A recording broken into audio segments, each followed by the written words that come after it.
భారత విద్యార్థి federation SFI నిరంతర విద్యార్థుల పక్షాన సంక్షేమ మాస్టర్ విద్యార్థుల పక్షాన నిరంతరం అడిపేరుగా పోరాటాలు చేస్తున్న ఎస్ఎఫ్ఐ సంఘం ఈ నెల 21-22న సిద్దిపేట జిల్లా కేంద్రంలో జిల్లా మహాసభలు జరుపుకోబోతా ఉన్నది. కాబట్టి సిద్దిపేట జిల్లా ఈ మహాసభకు ప్రతి ఒక్కరు ఆర్థిక సహకారం అందజేయాలని చెప్పేసి, అట్లాగే ఈ మహాసభలో విద్యార్థులు అధిక సంఖ్యలో వచ్చి ఈ మహాసభలో జయప్రదం చేయాలని విజ్ఞప్తి చేస్తూ, అదేవిధంగా ఈ మహాసభలో అనేక సమస్యల మీద చర్చించడం జరుగుతూ ఉంటుంది.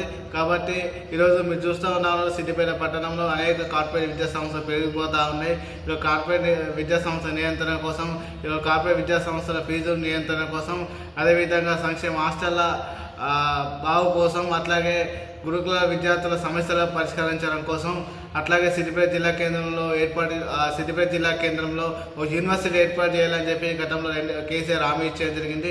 ఈరోజు ప్రభుత్వాలు మారాయి కానీ ఇంతవరకు ఏ ఒక్క యూనివర్సిటీని నిర్మాణం లేదు. కాబట్టి ఈ నిర్మాణాలు జరపాలని చెప్పేసి ఇక అనేక సమస్యల మీద మనం ఈ మహాసభలు చర్చించుకుంటాం. కాబట్టి నిరంతర విద్యార్థుల పక్షాన పోరాడుతున్న ఎస్ఎఫ్ఐ కాబట్టి విద్యార్థుల కోసం కొట్లాడుతుంది. కాబట్టి విద్యార్థులు అధిక సంఖ్యలో వచ్చేసి ఈ మహాసభను జయప్రదం చేయాల్సిందిగా కోరుతా ఉన్నాం. ఎస్ఎఫ్ఐ జిల్లా ఉపాధ్యక్షులు కొండం సంజయ్ కుమార్.